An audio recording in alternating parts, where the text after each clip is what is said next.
Fala com ele lá para me arrumar um lugarzinho do lado dele lá. Botou conversa para ser da mãe, a mãe de Tiago e de João, né? Lá vai a mãe de Tiago e João falar com Jesus. Então, um à direita, outro à esquerda. A turma já estava disputando o cargo de primeiro-ministro, estava disputando o cargo do negócio lá, porque o troço tinha esquentado. O reino estava descendo, o Messias vai governar, vai reinar, e o negócio está ficando bom.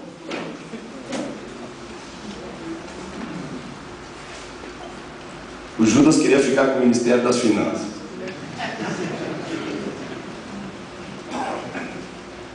E aquele negócio, aquela aventura, vai crescendo,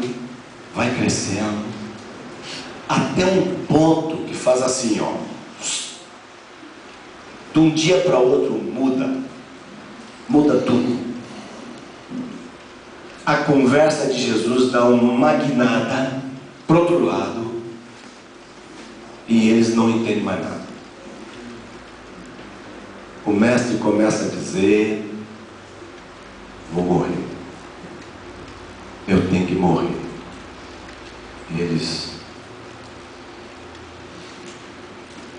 não, o mestre está falando. O mestre está falando por parábola. Você sabe que sempre falou por parábola, tem um significado esse negócio aí.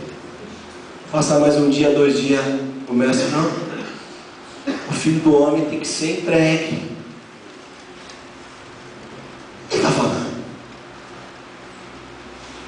E essa nova conversa tomou tal volume que eles começaram a ficar deprimidos. Você lembra João 14? Não se turbe o vosso coração. Eles estavam com o coração turbado. Um dia fazem uma conferência, estavam lá numa rodinha de conversa.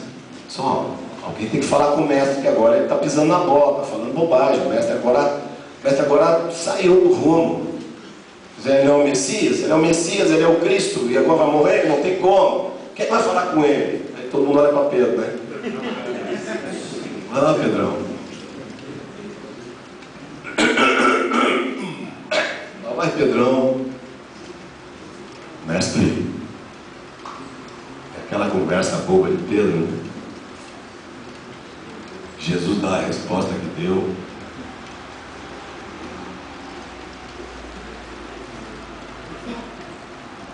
E aí, o que o mestre diz? Me chamou de diabo. Outro dia disse que o pai estava falando comigo, agora ele me chamou de diabo. Eu não entendo mais nada. Que loucura, que loucura.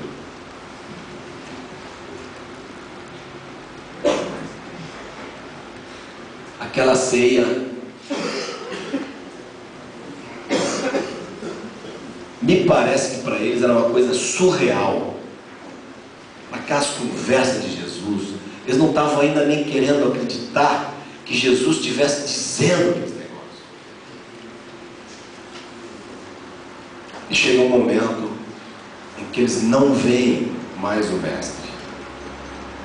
O mestre o chama para orar, deixa os 3 ali e vai mais adiante orar sozinho, pede que eles estejam vigiando. E o nosso Senhor foi orar.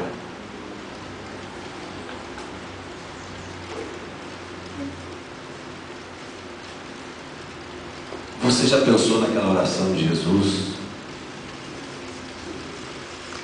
Que coisa mais...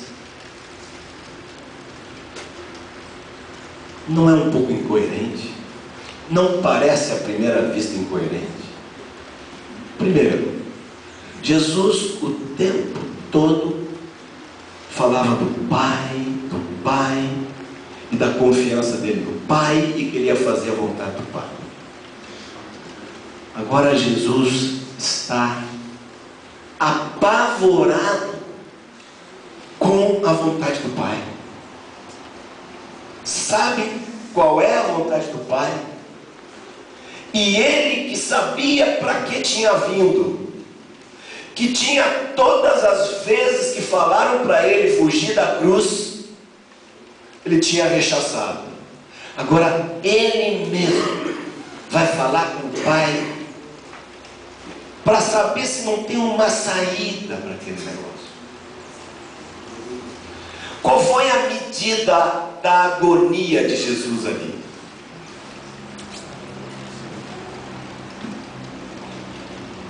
Para o sangue sair pelos poros da pele, que pressão arterial que aquele coração estava, que aquele sistema sanguíneo lá de Jesus estava, para o sangue sair pela pele.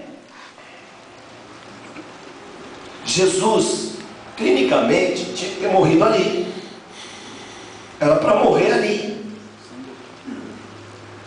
Você sabe por que Jesus não morreu ali? Você sabe por que Jesus não morreu ali? Hã? Por que Jesus não morreu ali? Hã? Estava profetizado que ele ia morrer na cruz. Jesus não morreu ali porque a morte é salário do pecado. Jesus era imortal. Jesus não tinha pecado. Era impossível Jesus morrer. A morte é salário do pecado. Jesus tinha pecado? Não. Como é que ia ter o salário do pecado se ele não tinha o pecado?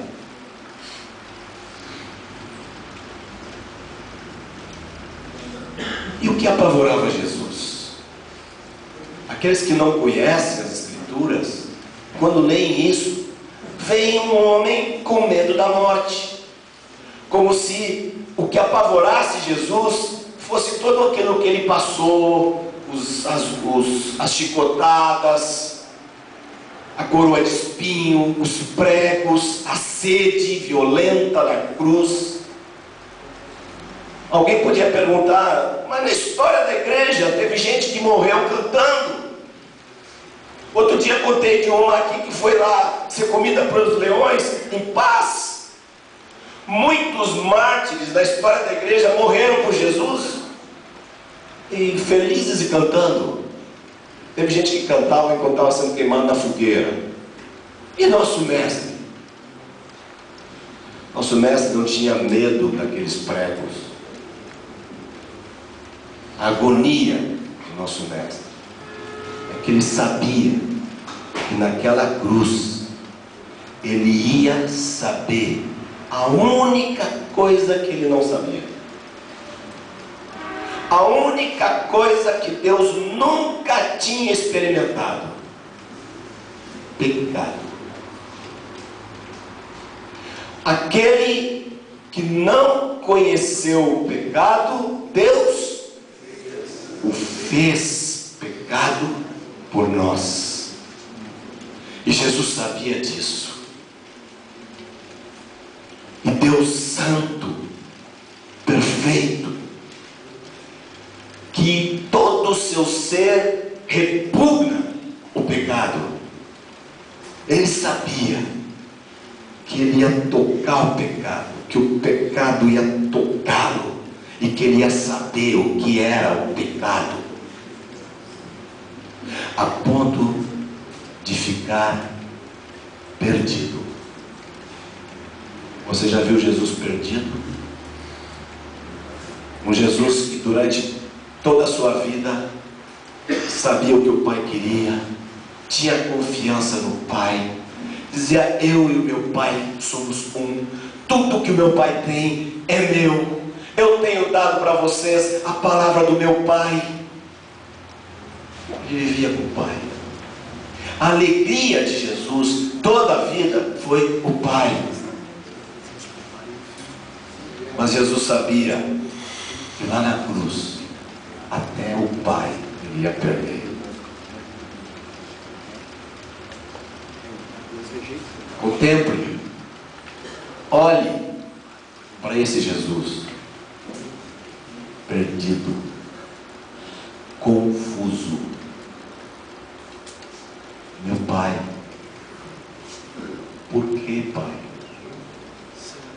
Não estou entendendo, Pai. Tu foi embora. Por que tu me abandonaste?